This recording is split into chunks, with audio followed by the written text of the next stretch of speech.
Saatnya masuk ke menu pertama diskusi Sapa Indonesia Malam, Saudara. Komika Panji Pragiwaksono tiba di Mapolda Metro Jaya, Jakarta Selatan untuk memberi klarifikasi atas pelaporan materi komedi tunggal atau stand-up komedi bertajuk Mens Rea. Pemenuhan panggilan ini berupa undangan dari polisi. Kuasa hukum Panji, Haris Azhar, menyebut klarifikasi ini tidak hanya satu pihak. Namun Panji juga akan meminta klarifikasi terkait siapa saja pelapor tersebut, apa saja yang dilaporkan, dan apa bukti yang diserahkan.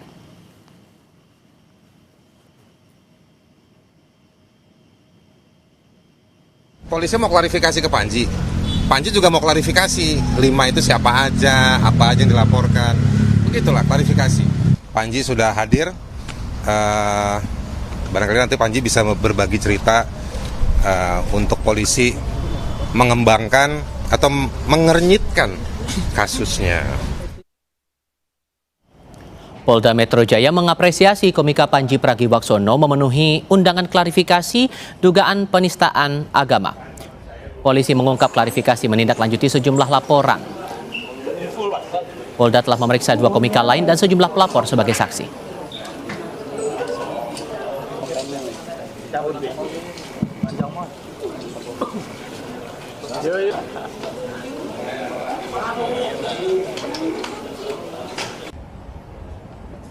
Sebagai wujud kooperatif yang bersangkutan dalam undangan klarifikasi hadir, ini mencerminkan wujud sebagai warga negara yang patuh hukum.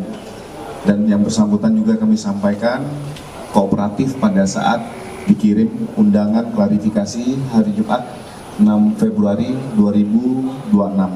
Jadi ada 5 laporan polisi dan 1 pengaduan masyarakat.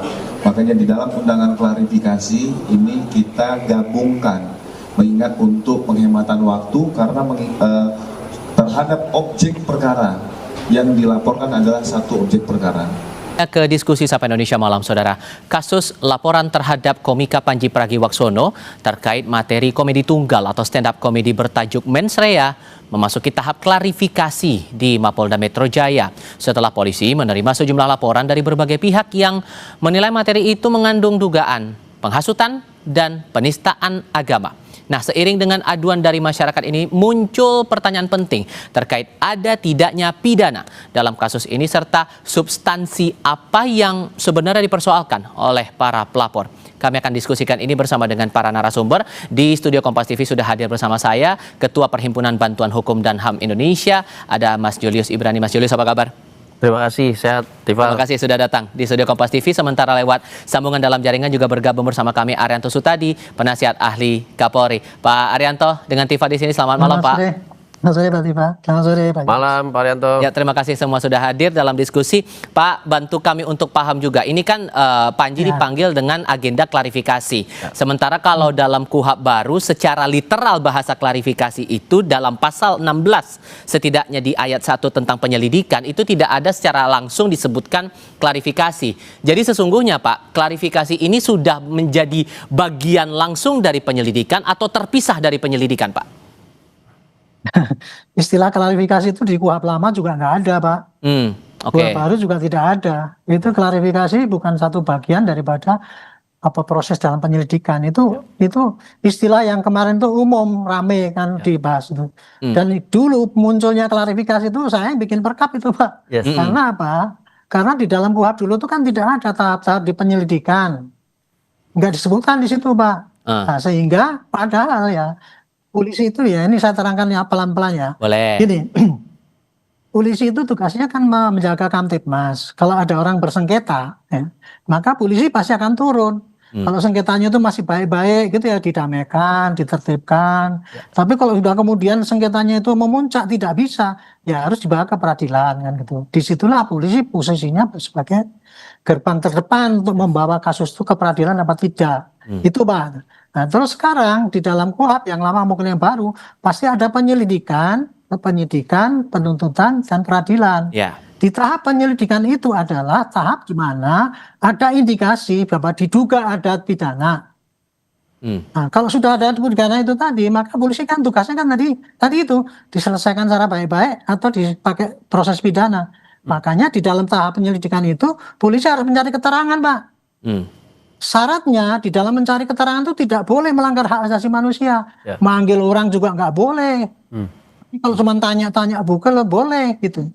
Yang penting tidak mengganggu hak asasi manusia itu aja tindakannya itu. Makanya ketika dia kalau polisi ini kebetulan kan kemarin ada orang yang lapor itu ya. Ya. Keberatan ada 5 orang itu.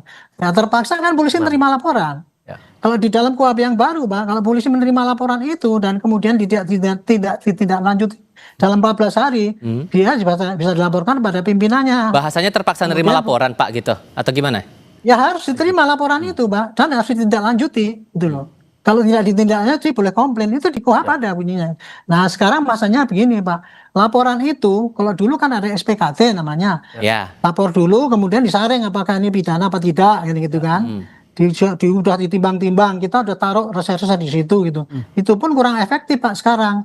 Terutama kalau ada kasus yang debatable seperti sekarang ini, pasal karet, penghinaan, pasal ini. Nah, ini yang paling krusial, Pak. Ya. Polisi susah sekarang menghadapi itu. Tetapi sekarang polisi sudah, kita ya dari Kapolri sudah menekankan dengan adanya undang-undang yang baru itu ya Pak ya.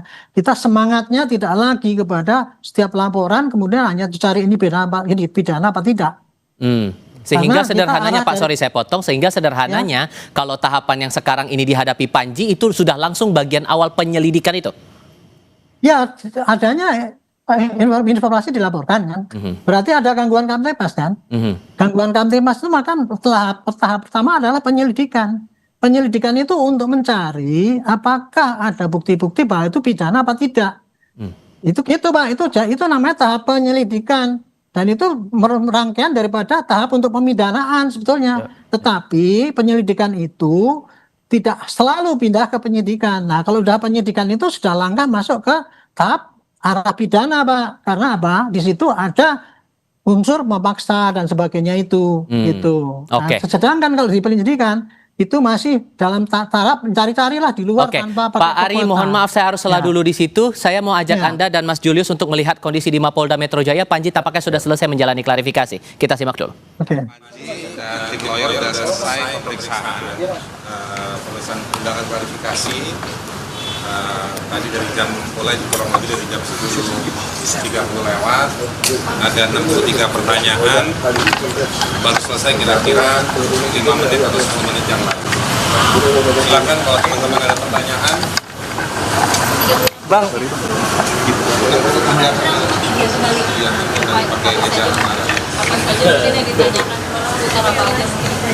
Yang ditanyakan itu selain soal data pribadi standar, itu ditanyakan soal penyelenggaraan. Sebelum penyelenggaraan dijelaskan soal nama-nama dan siapa-siapa saja pelapor terhadap Panji. Lalu ditanyakan soal penyelenggaraan, lalu dipertunjukkan kepada Panji diperlihatkan video-video dari akun-akun kira-kira saya bilangnya potongan-potongan video dari akun-akun bukan Netflix terkait dengan sejumlah potongan atau yang memuat pernyataan-pernyataan Panji di dalam pertunjukan mens rea.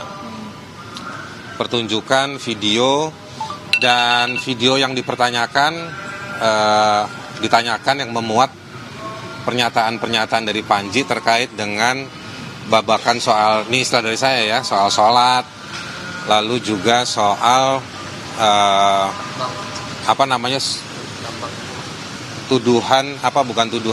terkait dengan 2 ormas yang menerima konsesi tambang, dan juga soal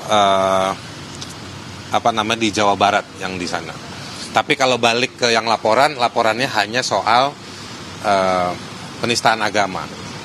Nah, tadi ada 4 pasal yang disampaikan oleh polisi, pasal 300, pasal 301, pasal 242 dan juga pasal 243. Pasal 300 itu soal simpelnya gitu ya, penodaan agama.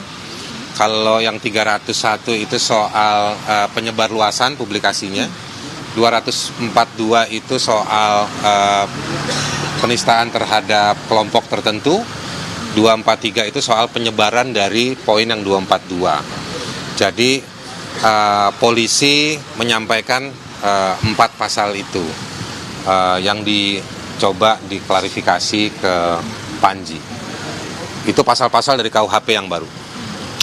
Kira-kira begitu. Materi yang diduga penistaan agama itu yang bagian mana ya Bang, kalau boleh diperinci? Terkait soal apa materinya? Kami juga kurang paham, tapi kalau lihat dari pertanyaannya yang disampaikan itu soal terkait dengan memilih pemimpin atau pejabat publik, lalu soal sholat safar yang di pesawat itu, lanjutan dari soal memilih pemimpin. Panji kan juga menyampaikan analoginya, lalu juga materi soal tadi seperti saya bilang soal pemberian izin tambang kepada 2 ormas Muhammadiyah dan PBNU, lalu juga soal materi terkait dengan banyak artis yang terpilih jadi pejabat di Jawa Barat. Gitu. Respon Bang Panji gimana Bang? Setelah tadi kan dibeberkan juga kalau video-videonya yang diduga memiliki tindak pidana itu seperti apa? Ya, saya tadi menjalani prosesnya, saya coba untuk jawab pertanyaan dari polisi sebaik mungkin. Saya ada pada posisi tidak merasa melakukan penistaan agama. Jadi prosesnya tadi jalan dengan cukup lancar, pertanyaannya terjawab dan ya kita ikutin prosesnya aja. Seseru dan semenyenangkan yang Bang Panji bilang tadi belum? Sesuai sebelum tadi kan berekspektasi seseru dan menyenangkan itu. Seseru Ya, akhirnya capek lah AC. Ya, intinya prosesnya berjalan dengan lancar. Saya nggak punya deskripsi yang lebih tepat itu menggambarkannya, kayaknya kurang tepat juga untuk digambarkan seru. Pokoknya saya ikuti aja prosesnya dari awal sampai akhir. Sempat tadi break sebentar untuk ibadah, tapi sisanya berjalan dengan lancar. Sempat ditanya juga soal proses berpikir dari Saya nambahin sedikit, mungkin gini, dari semua pertanyaan klarifikasi itu Panji bisa menjawab. Ada bahan dari Panji untuk bisa menjawab. Gitu. Panji menjelaskan soal latar belakang pertunjukan. Tadi kan ditanya soal pertunjukan kan. Panji bisa menjelaskan soal kenapa memilih nama Mensrea, ya kan. Dan judulnya tidak hanya Mensrea, tetapi secara lengkap adalah Mensrea dijamin. Itu tadi penjelasan dari Komika Tunggal Panji Pragiwaksono bersama dengan penasihat hukumnya Haris Azhar yang telah menjalani proses klarifikasi di Gedung Direktorat Reserse Kriminal Umum Mapolda Metro Jaya Jakarta Selatan. Tadi proses berjalan dari awalnya berlangsung pukul 10 pagi lewat 10 menit waktu Indonesia bagian Barat. Sepenuhnya ini berkaitan langsung dengan klarifikasi atas laporan yang disampaikan beberapa pihak kepada Panji dengan pasal-pasal, ada 4 pasal yang pada intinya menggambarkan ada dugaan penghasutan maupun juga dugaan penodaan agama dalam acara komika yang dia bawakan Mensrea dan kemudian masuk dalam tayangan via media sosial maupun juga lewat jaringan internet. Saya sekarang kasih giliran Mas Julius kalau begitu, melihat penjelasan tadi kemudian mengukur lagi aspek formil dari kasus ini. Dari klarifikasi yang diagendakan sekarang, apa yang menjadi benang merah menurut Anda? Oke, jadi yang pasti ada satu forum klarifikasi itu tegas di KUHP lama ataupun KUHP baru itu bukan menjadi bagian dari hukum acara pidana ya. Dia bukan penyelidikan, bukan juga penyidikan, tetapi untuk memastikan bahwa peristiwa yang dilaporkan ini masuk dalam konteks pidana atau tidak, itu dulu. Jadi supaya tidak dimanfaatkan untuk hal-hal yang lebih daripada itu dan melanggar hukum acara pidana. Dari cerita Panji dan juga Haris Azhar barusan, yang ditanyakan adalah peristiwa kaitannya dengan konteks dan perspektif. Maka kalau kita lihat dari model pertanyaannya seperti itu, berarti ini juga harusnya bukan dalam satu ranah penyelidikan, tapi ingin dipahami dulu ini konteksnya apa, ini ceritanya apa, lengkapnya seperti apa. Ada satu konteks kebebasan berekspresi dalam bidang seni, yaitu komedi, dilakukan oleh Panji dalam satu forum itu berbayar, dan perspektifnya itu memang ada kritik yang segala macam, tapi yang perlu kita pertajam juga di sini adalah konteks itu bukan dalam konteks personalitas Panji untuk kemudian menyerang personal lain.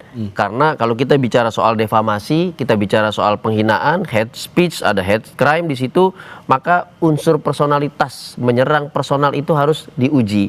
Karena kalau tidak ada itu, maka sepatutnya ini tidak merupakan ranah dari tindak pidana. Dan Anda merasa tidak serta-merta langsung naik status karena bagian awal penyelidikan saja belum gitu? Tidak, itu satu. Yang kedua justru kami melihat tadi Pak Arianto, kami mengikuti beliau ketika menyusun peraturan Kapolri itu. Bagaimana ketika Polri memiliki kewenangan di bidang kemasyarakatan gitu ya, selain pelayanan masyarakat, Kamtipmas ini tidak masuk ke dalam satu hukum acara pidana, maka harus ada satu forum. Dalam konteks hak asasi manusia, kebebasan berekspresi yang ingin diuji, maka forumnya tidak boleh forum pidana dulu. Dia forumnya forum kebebasan berekspresi. Klarifikasi ini bisa dimanfaatkan untuk melakukan uji dari konteks komedi yang diajukan Panji. Makanya saya katakan ini harusnya dipertegas bahwa ini bukan merupakan bagian dari hukum acara pidana, justru untuk memperjelas konteks dari peristiwa yang dilaporkan dan kemudian dijelaskan oleh Panji. Gitu. Nah, dengan konteks itu tadi, maka kemudian kita akan masuk ke aspek materialnya sekarang, Pak Ari. Kalau melihat pasalnya, pasal yang dijerat atau yang dialamatkan kepada Panji ini oleh para pelapor, ada 4 pasal di situ. Secara material, apakah bisa dilakukan proses hukum lebih lanjut alias bisa dilanjutkan ke tahap penyidikan atau tidak? Tapi jawabnya nanti, kita jeda dulu. Tetap di Kompas TV.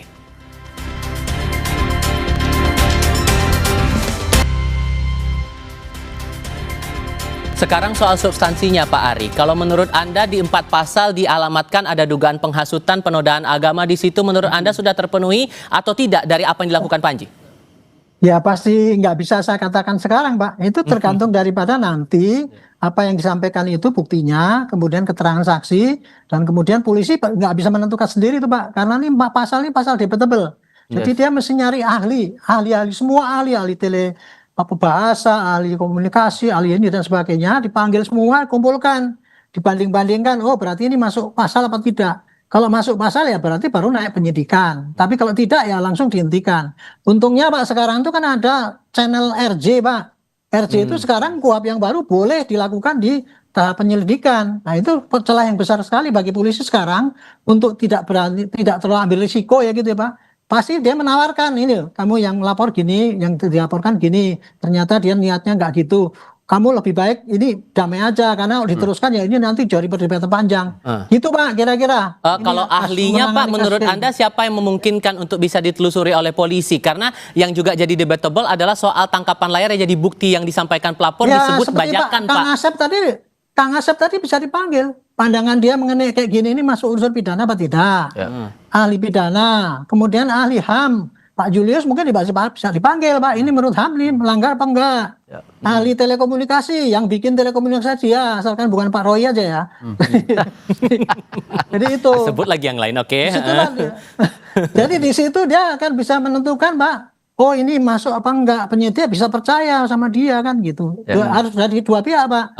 Ahli yang kira-kira memihak sana memihak sini panggil dua-duanya gitu supaya kita tidak salah arah. Kira-kira begitu Pak. Jadi, Mas Julius ngerasa substansinya udah masuk belum kalau melihat kasusnya seperti ini? Kalau saya melihat model laporannya dan juga pasal yang disebutkan tadi, maka harusnya itu tidak bisa. Kenapa? Basis dasar hukum dari apa yang dilakukan Panji peristiwanya harus menggunakan pasal 19 ICCPR, Covenant tentang hak sipil dan politik, di mana di situ kebebasan berekspresi diatur bahwa ini adalah ekspresi seni. Saya kasih contoh berkali-kali ketika kita nonton sirkus menggunakan pedang panjang gitu loh, dihunuskan kepada teman dan segala macam, apakah itu bisa dipidana? Tentu tidak, karena konteksnya adalah seni pertunjukan sirkus. Itu yang pertama. Yang kedua adalah soal pasal-pasal yang kemudian disebutkan tadi. Ingat, KUHP lama kepada KUHP baru, konversi Undang-Undang ITE pasal 27, 28, 29 itu harus berbasis putusan Mahkamah Konstitusi nomor 105 PUU 22 tahun 2024, di mana ketika kita menyebutkan defamasi, pencemaran nama baik, maka dia tidak boleh berdiri tanpa unsur personalitas. Tidak boleh ada menyerang jabatan, menyerang institusi, menyerang lembaga. itu spesifik langsung kehormatan terhadap personal, Baik. yang artinya namanya harus disebutin, ditunjukin dan segala macam. Nah soal RJ, Tifal, saya pikir forumnya tidak perlu sampai sejauh RJ, tetapi forum klarifikasi ini bisa dimanfaatkan jadi terobosan baru untuk mengklarifikasi dalam konteks kebebasan berekspresi tadi, jadi tidak perlu memasuki ranah penyidikan pidana. Gitu, Terakhirnya berarti Anda merasa bahwa ini tidak perlu ditindaklanjuti ke penyidikan, mengingat ada beberapa pihak juga, baik itu Wapres dari pihak DPR juga merasa bahwa ini ya bagian dari seni juga. Apakah masih perlu ditindaklanjuti untuk memenuhi aspek formalnya saja dulu? Tentu tidak, formalitas itu tidak lebih penting daripada keadilan yang substantif dan utamanya soal edukasi publik dan persepsi tentang hak asasi manusia, Tifal, itu yang lebih penting. Oke, Mas Julius, terima kasih sudah berbagi perspektif. Pak Ari, terima kasih juga ya sudah bergabung bersama kami lewat sambungan dalam jaringan. Sehat selalu semuanya. Selamat malam. Ada topik kedua yang akan menjadi menu